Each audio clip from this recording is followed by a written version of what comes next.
পরিবারের অমতে বিয়ে, মেয়ে জীবিত থাকলেও করা হলো শ্রাদ্ধানুষ্ঠান। সমাজের কঠোর নিয়মের শিকার হলেন এক তরুণী। জীবিত থেকেও হারিয়ে গেলেন তার পরিবারের চোখে। ভিন্ন সম্প্রদায়ের ছেলেকে বিয়ে করায় তার নিজের পরিবারের শ্রাদ্ধানুষ্ঠান করে সম্পর্ক ছিন্ন করল। এই চাঞ্চল্যকর ঘটনাটি ঘটেছে উত্তর দিনাজপুরের চোপড়ার সোনাপুর গ্রাম পঞ্চায়েত এলাকায়। পরিবার জানিয়েছে, মেয়েটি তাদের ইচ্ছার বিরুদ্ধে গিয়ে ভিন্ন ধর্মের এক যুবককে বিয়ে করেছে।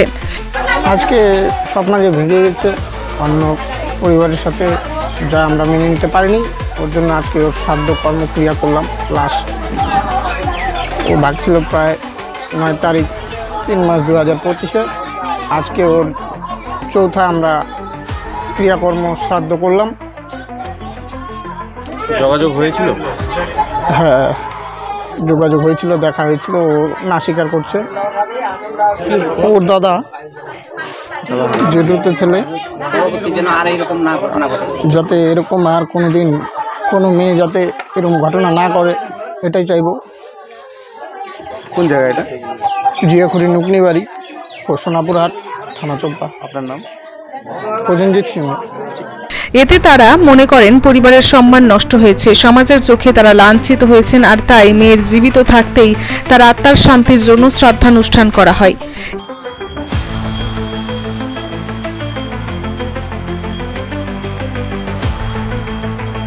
হিন্দু রীতি মেনে আনুষ্ঠানিকভাবে শ্রাদ্ধ করা হয়। পুরোহিত দ্বারা মন্ত্রপাঠ করানো হয়। আত্মীয় পরিজন ও গ্রামবাসীদের খাওয়ানোর ব্যবস্থা করা হয়। পরিবারের সদস্যরা প্রকাশ্যে ঘোষণা করেন যে তারা তাদের মেয়ের সঙ্গে সব সম্পর্ক ছিন্ন করলেন এবং তিনি তাদের কাছে মৃত। এমন ঘটনার সাক্ষী হয়ে হতবাক এলাকাবাসী। কেউ কেউ এটিকে অত্যন্ত নির্মম সিদ্ধান্ত বলে আখ্যা দিয়েছেন, আবার অনেকে বলছেন এটি সামাজিক শৃঙ্খলা বজায় রাখার জন্যই করা হয়েছে। ওই যে ভাগে গেছে আর কি, মানে মেয়ের মতেই ভাগছে, আমাদের গ্রামবাসী বা ফ্যামিলির কারো মত না নিয়ে, তার জন্য মানে আমরা এই সিদ্ধান্ত নিয়েছি আর কি। পরিবারের পাশাপাশি আমরা প্রায় গ্রামবাসী সবাই মিলে। পরবর্তীতে আরো ঘটবে এরকম, কিন্তু ওই যে বললেন যে কি কারণে, কারণটা বলছি না আর কি, কোন মতে গেছে ওইটা বলছি না আর কি, ওই কারণটা ওইটাই বলছি। কিন্তু ওই শিক্ষাটার জন্যই আরো বেশি করে, কেন এ গেছে আরো ওরকম যদি যায়, তাহলে সমাজ যদি না মানে, গ্রাম মানে ফ্যামিলি মানছি না আমরা, প্লাস সমাজও মানছে না, তাহলে কিরকম পর্যায়ে গেছে, তার জন্য বাধ্য হয়েছে এরকম করতে, যেন পরবর্তীতে আর কোনো মেয়ে শিক্ষা হয় যেন না করে। কেন আমারও তো আছে, পরবর্তীতে ভাগতে পারে।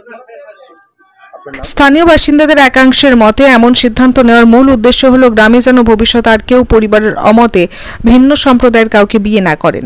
এভাবে নিজের সন্তানকেই সমাজের রীতিনীতির বলি দেওয়া কতটা ন্যায়সঙ্গত সে প্রশ্ন তুলছেন অনেকে। এই ঘটনায় প্রশাসন কোনো ব্যবস্থা নেয়নি কিনা বা সংশ্লিষ্ট দম্পতির বর্তমান পরিস্থিতি কি তা এখনো স্পষ্ট নয়। তবে সমাজের এমন কঠোরতার সামনে ভালোবাসার কি মূল্য, সেটাই হয়তো বড় প্রশ্ন হয়ে দাঁড়াচ্ছে। জনকণ্ঠ টিভি নিউজ, উত্তর দিনাজপুর।